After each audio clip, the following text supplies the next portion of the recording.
Garage versus Rexar. And once again, guys, thank you so much for all the support so far, for everyone following and subscribing in the chat. That's been really, really awesome. We do appreciate it.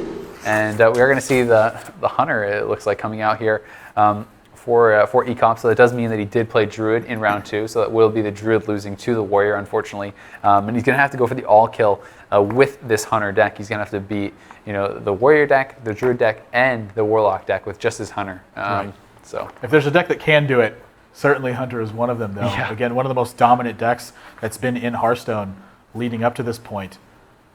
So I'm liking his opening hand here. He's got a pretty solid development if he's able to draw a Houndmaster or perhaps some Savannah Highmanes, which is one of the most critical cards in this matchup.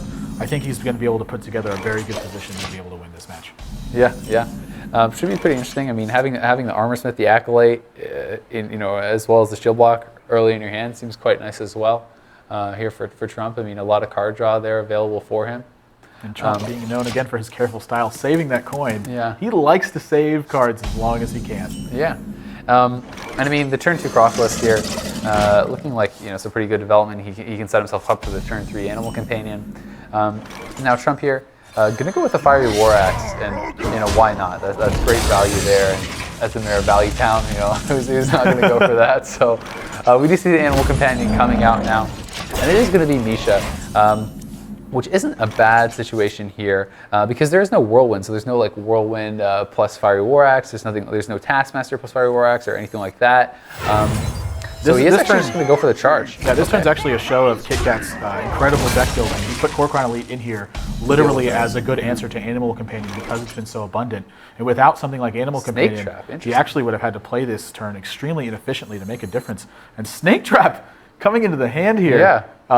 Snake Trap Buzzard, is quite the combo. Yeah, this is going to be a very interesting turn. It looks like he's trying to convey that he doesn't have Snake Trap. He's going to just go to the Heal Power instead. I'm really surprised he doesn't use Buzzard and the Snake Trap there because his opponent's got a Fiery War Axe to attack it with. I'm very surprised by that. Plus, I mean, the longer you go on, the more chances there are for removal to be drawn, and and ways to deal with that. So that's an extremely interesting. That's turn. very surprising. I wonder what the thought process was there. And I mean, Armorsmith, Armor Up, going to be used. Trump does pass on.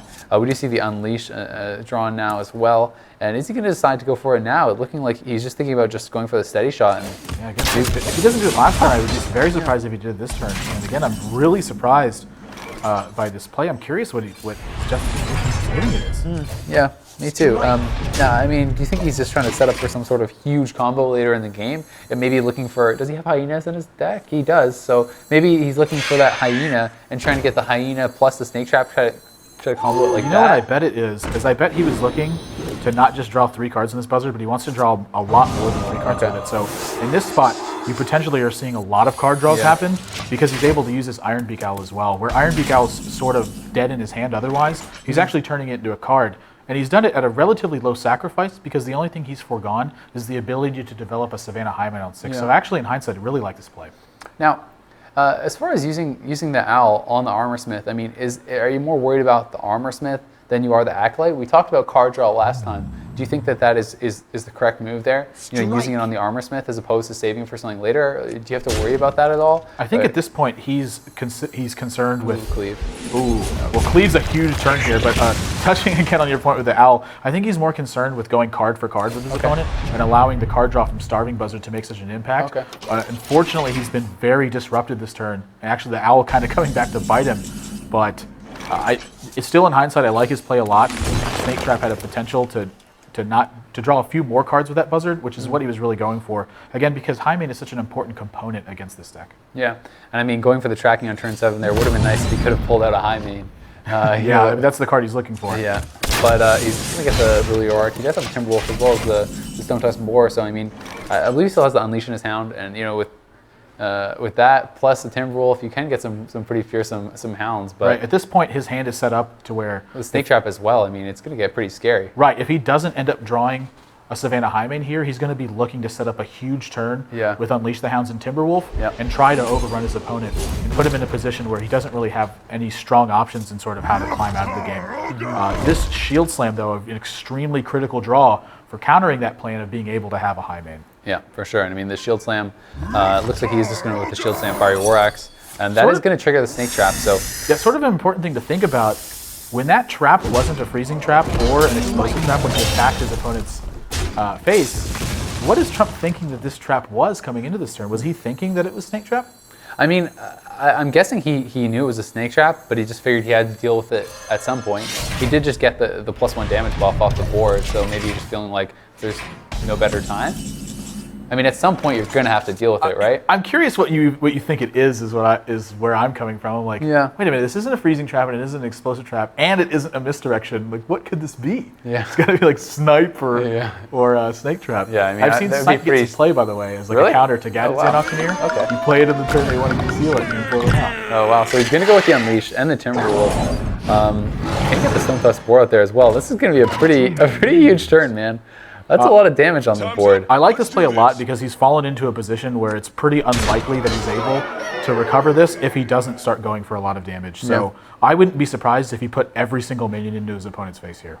Yeah, okay. I mean, definitely would make sense. Obviously, a Whirlwind would be the last thing you'd want to see at this point. But, sure. But still, I mean, that is a lot of face damage. He's obviously considering trading now. He still has those 3 minions left. And I think, yeah, so he's going to trade. I mean, he does throw it on the board, and it looks like he wants to just trade that out. I don't mind hedging against the effect of Whirlwind, but the other thing he's considering here is that he doesn't want his opponent to have an easy answer to Leroy. Yeah. So he wants to force him to either use a spell or to use this axe, and hopefully his opponent's going to have to use the axe. For sure. I mean, it definitely makes sense. So he is going to actually perhaps just leave out that 1 damage on the board. I may have lied. I mean, maybe we just want to leave that 1 damage. No, okay, he's going to fully trade.